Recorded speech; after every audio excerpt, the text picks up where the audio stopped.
Salut, je suis Jacob et aujourd'hui on va parler de l'homme aux grandes ambitions, le fondateur du sionisme politique, Théodore Herzl. On va retracer son incroyable histoire depuis son idée que les juifs devaient se convertir au christianisme. Oui, vous avez bien entendu. À la terrible affaire Dreyfus et à la naissance du sionisme politique. On va voir ce qui l'a poussé à poursuivre son rêve sioniste, au point d'être considéré comme littéralement fou par ses contemporains. Il pensait vraiment qu'il était dingue. De toutes les idéologies apparues au 19e et au 20e siècle, le sionisme est la plus controversée. Mais qu'est-ce que le sionisme? Et pourquoi est-il aussi controversé? Et quel est le lien entre le sionisme et l'antisémitisme?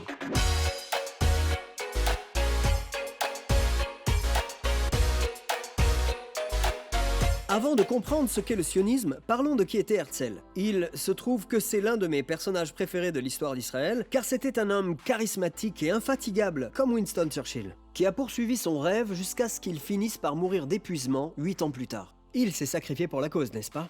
Maintenant, s'il fallait choisir quelqu'un pour diriger le mouvement dont la vocation était de faire revenir les Juifs en Israël, qui était alors une région de l'Empire ottoman appelée la Palestine, vous n'auriez sans doute pas choisi Herzl, qui ressemble plus à un vrai hipster qu'à un politique révolutionnaire. Né en Hongrie en 1860, Herzl, dramaturge et journaliste, était un juif complètement laïque. Il ne parlait ni l'hébreu ni le yiddish et n'avait pas eu d'éducation juive. En fait, la seule chose qu'il savait des juifs, c'était que tout le monde semblait les haïr. Il chercha sans relâche des façons de vaincre l'antisémitisme ou ce que le reste du monde appelait « question juive ». Sa première solution était surprenante. Accrochez-vous bien les amis, le futur père du sionisme envisagea une conversion des juifs au christianisme comme la seule réponse à l'antisémitisme. Mais il comprit vite que les juifs ne voulaient pas nécessairement se convertir et que l'antisémitisme rampant de l'époque n'était pas juste une question de religion. L'antisémitisme visait les juifs en tant que peuple. Il fut très influencé par les propos d'antisémites reconnus comme le philosophe allemand Karl Dühring et le politicien hongrois Győző Isztósi. Dühring écrivit que la question juive était, je cite, « un problème de race, de morale et de culture ». Győző pensait qu'il n'y avait qu'une seule solution, il voulait que les juifs partent. Il a même devancé les idées d'Herzl avec ce slogan antisémite « Juifs, retourne en Palestine !» Et ce n'était pas dit dans un esprit d'amour et d'autodétermination. Et le coup de grâce fut porté par l'affaire Dreyfus. Ça peut ressembler à un roman de James Patterson, mais c'était bien moins amusant. Alfred Dreyfus était un officier juif assimilé de l'armée française qui fut accusé d'espionnage. Un mot mondialement connu, mais français à l'origine. Mais le vrai coupable était ce type-là. Soyons honnêtes, ils avaient la même moustache, ça aurait pu être une erreur innocente, mais j'en doute. Malgré les preuves de son innocence, Dreyfus fut condamné par une cour martiale et envoyé sur l'île du diable.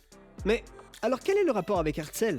Eh bien, à l'époque du procès, Herzl travaillait en tant que journaliste en France et couvrait l'affaire.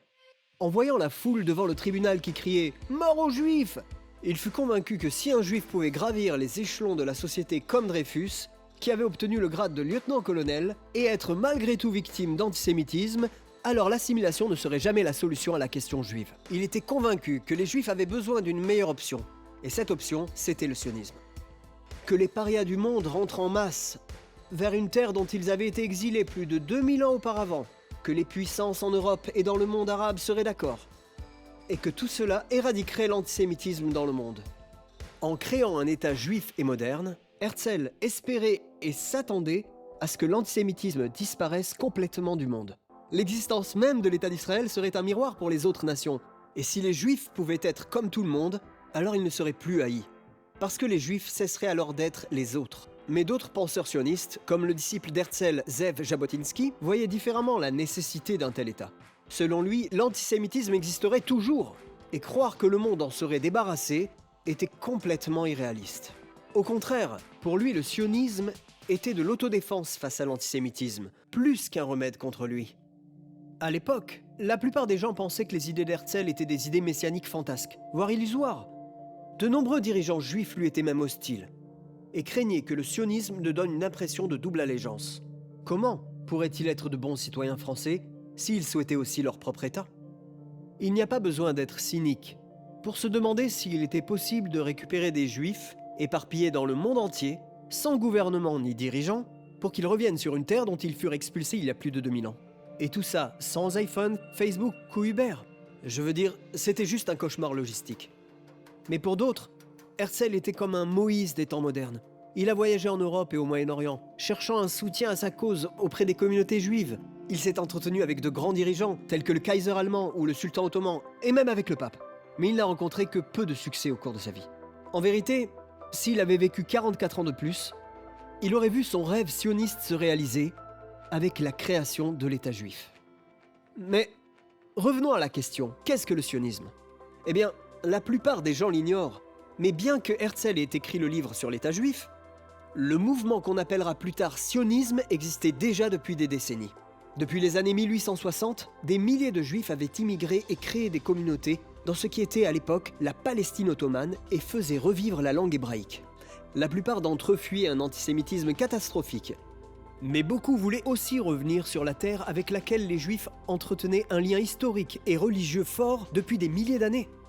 Les premiers activistes sionistes comme Léon Pinsker, qui fonda les Amants de Sion 15 ans avant l'arrivée d'Herzl, n'ont pas la reconnaissance qu'ils méritent. Alors, qu'est-ce qu'Herzl apporta en plus ? Eh bien, Herzl a réussi à transformer cette base sioniste informelle en un mouvement politique moderne et nationaliste. Il donna des jambes au sionisme, il fit revivre l'idée que les Juifs étaient une nation. Il n'a pas été le premier à avoir cette idée, mais il a été le premier à lui redonner vie à l'ère moderne. Attendez, revenons en arrière. Le judaïsme n'est-il pas juste une religion, comme le christianisme et l'islam ? Et dans ce cas, pourquoi avoir son propre État ? C'est une bonne question. Et la bonne réponse est oui, c'est une religion et c'est aussi une nation. Les Juifs ont d'abord été une nation avec une religion et vivaient sur leur terre en Israël-Judée de l'an 1000 avant Jésus-Christ jusqu'à 70 après Jésus-Christ, lorsqu'ils furent chassés par les Romains. Herzl pensait que perdre leur identité nationale était une erreur pour les Juifs. Herzl disait qu'une nation sans patrie est un étranger indésirable pour les autres nations. Et pour lui, c'était la cause de l'antisémitisme. Les Juifs ont été le seul peuple de l'histoire qui continue à exister après avoir perdu sa terre. À cause de ça, ils devinrent d'éternels étrangers errants, l'autre avec un grand A. S'ils voulaient être acceptés par les autres, il leur fallait devenir comme les autres et avoir leur propre pays. Finalement, en tant que nation, Herzl pensait que les Juifs avaient le droit de se gouverner eux-mêmes sur leur propre terre. Aujourd'hui, nous acceptons tous cette idée d'autodétermination en tant que principe reconnu par le droit international. Et ce principe est aussi revendiqué par les Arabes palestiniens, pour qui la Palestine est aussi leur terre. Mais nous aborderons ce sujet plus tard. Malheureusement pour Herzl, il ne parvint pas à créer l'État de son vivant, mais il réussit à introduire l'idée du sionisme sur la scène mondiale en fondant le congrès annuel du sionisme à Bâle en Suisse. Il écrira ensuite dans son journal « À Bâle, j'ai fondé l'État juif. Si je disais ça à voix haute aujourd'hui, l'univers entier me rirait au nez. Mais peut-être que dans 5 ans, et certainement dans 50 ans, tout le monde le reconnaîtra. » Et presque 50 ans plus tard, jour pour jour après le premier congrès sioniste, l'État d'Israël fut créé.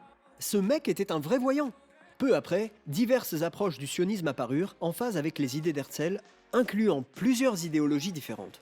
Il y eut le sionisme culturel, le sionisme travailliste, le sionisme socialiste et le sionisme religieux. Mais à bien des égards, le noyau de toutes les formes du sionisme moderne vient du concept de peuple dont parle Herzl. Ce qui nous ramène donc à la question, pourquoi le sionisme est-il si controversé ? Eh bien, si on refuse le droit aux Juifs de se définir en tant que peuple, leur accorder une patrie sur leur terre ancestrale devient alors une question des plus épineuses.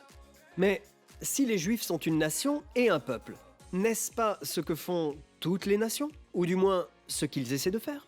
Et bien sûr, on ne peut ignorer ce problème. Comment trouver le bon équilibre avec le droit à l'autodétermination d'un autre peuple, les Palestiniens, qui revendiquent le même morceau de terre ? Il faudra une autre vidéo pour y répondre. Alors, qu'est-ce que vous en pensez ? Est-ce que l'antisémitisme a baissé avec le sionisme ou s'est-il renforcé ? Écrivez vos commentaires et questions en bas et n'oubliez pas de vous abonner. Oh ! Et dites-nous quels sont les sujets que vous souhaitez qu'on aborde. À la prochaine !